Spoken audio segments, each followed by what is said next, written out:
What is the difference between dizziness and vertigo? Have you ever felt off balance or like the room was spinning? You may have wondered this very question. If that sounds familiar, then you are in the right place. I'm here to answer those questions in today's video. Let's dive on in. Hi, I'm Dr. Kelly Shockley, Doctor of Cause, Chiropractic, board certified in sports medicine, and specialized in clinical nutrition. In this video, I'm going to be sharing with you the key difference between dizziness and vertigo. Now, these two terms are used interchangeably, but they are actually very different sensations. Then we'll cover the most effective lifestyle hacks for preventing dizziness and vertigo altogether. And finally, I'll be sharing with you the behind closed doors method for ending dizziness and vertigo that your doctor won't mention. Let's get started. What's the key difference between dizziness and vertigo? Well, let's define both of these phrases. With dizziness, you feel off balance. You feel like walking is a challenge because you're staggering. You might feel like you're going to fall over. So that would be more of a dizziness. Now, vertigo, some people will experience dizziness. They may say that they feel off kilter or like they're going to fall over, but dizziness is a symptom of vertigo. Vertigo itself is when you actually feel like the room is spinning around you. That is the key difference. So dizziness can be a symptom of vertigo, but vertigo is an entirely different sensation altogether where the room is actually spinning. Now, I'm super curious. Now that we kind of cleared the air and put true definitions to these terms, which have you actually experienced? Just tell me down in the comments below. Okay, let's talk about lifestyle hacks that can reduce your risk of actually dealing with vertigo or dizziness. The number one thing is to stay hydrated. Now, hydration, gosh, depending on who you've listened to, so many different opinions. But what the science shows is that you need to be consuming at least half of your body weight in ounces per day, no more than 3 quarts. So if you weigh more than 200 pounds, you're still stopping at 96 ounces. You're not going to go beyond that. If you only weigh 150 pounds, then you would only be drinking 75 ounces in a day. The key thing here is because you can actually drink too much water. And I know there's been all kinds of challenges leading up through, preparing for the last quarter of the year where people are being challenged to drink at least a gallon of water a day. That is too much, no matter how large you are and how overweight you might be. It doesn't matter.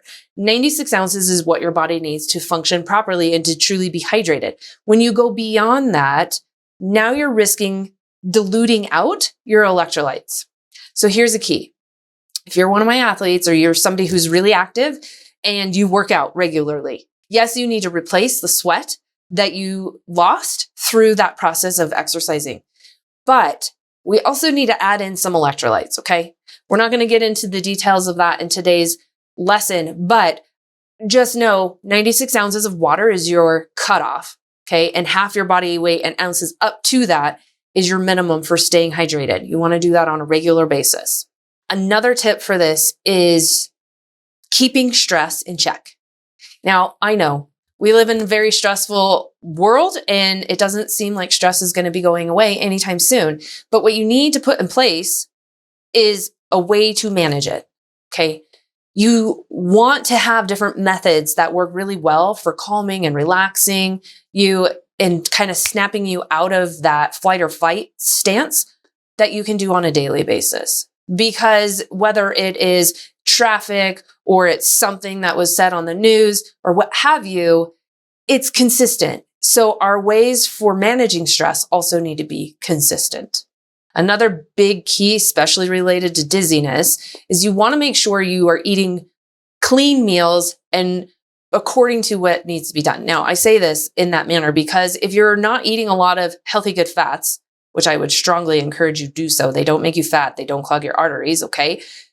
If you're not eating good fats and you're focusing more on vegetables, proteins, you might need to actually eat every 2.5 hours to keep your blood sugar level normal. If you're incorporating more of these healthy fats, you can probably get away with a longer time in between because you're giving your body a lot more bang for its buck of what you're putting in.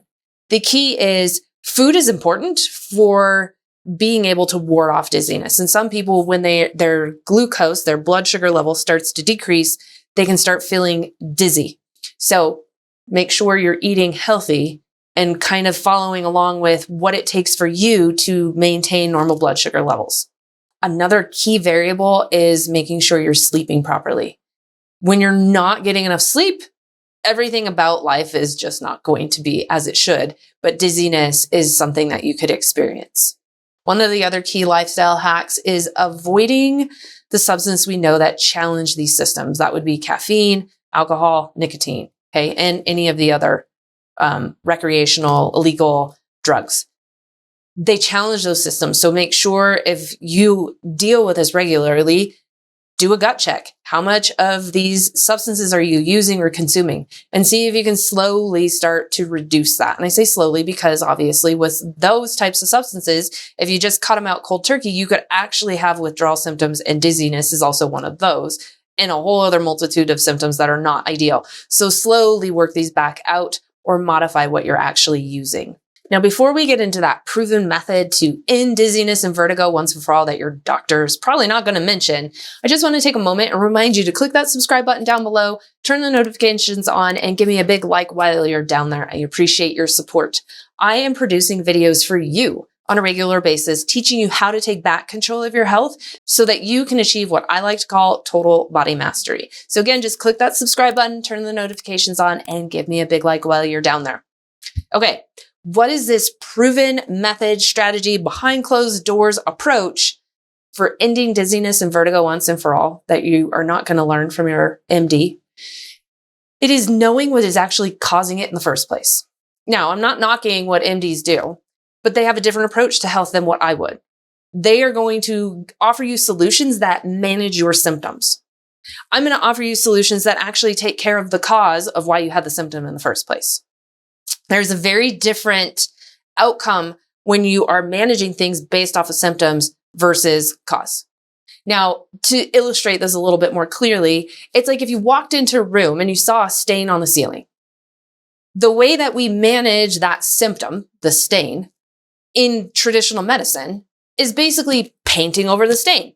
And guess what? Actually, one of my coach's friends, he actually had this happen. He and his wife live in a wonderful apartment complex, and they noticed they had a stain on the ceiling. They let, the landlord know about that, property manager know about that.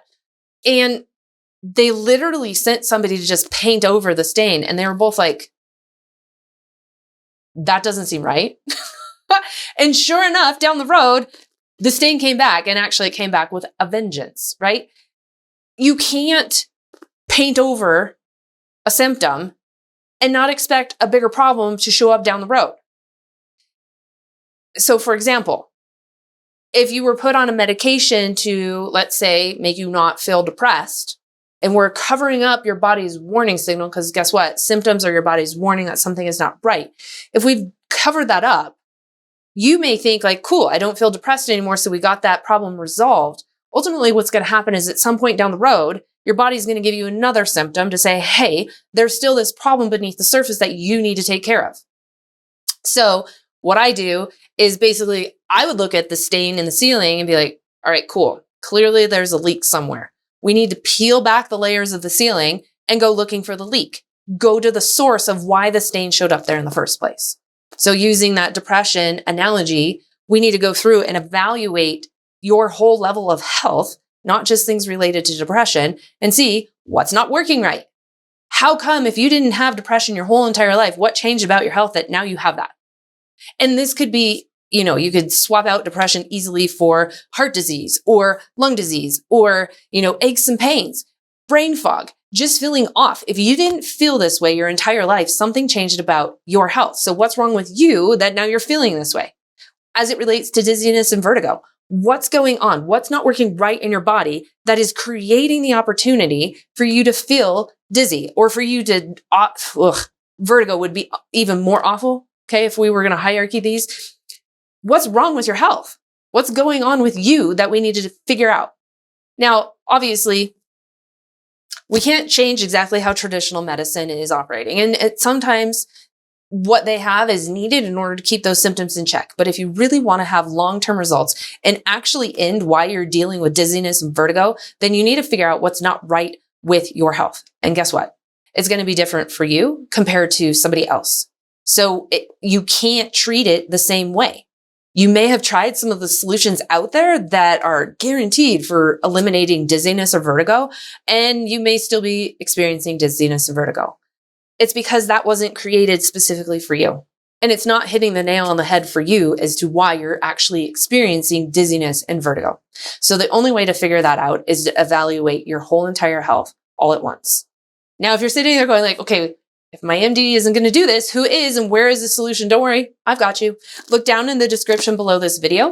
Scroll down, like click on it so it expands. Scroll down. Look for the health workshop. Click that. I will share exactly how you can do this for you and where to get it done. That way, by the end of the workshop, you'll have full understanding as to 1, why this isn't being done by your MD, 2, how you can actually achieve this, and 3, at the end of it, you'll know exactly how to figure out what's causing your dizziness and your vertigo and how to get that done for you. So again, click that link, sign up, and I'll see you on the other side. I hope today was really helpful, and I look forward to seeing you on a future episode. God bless.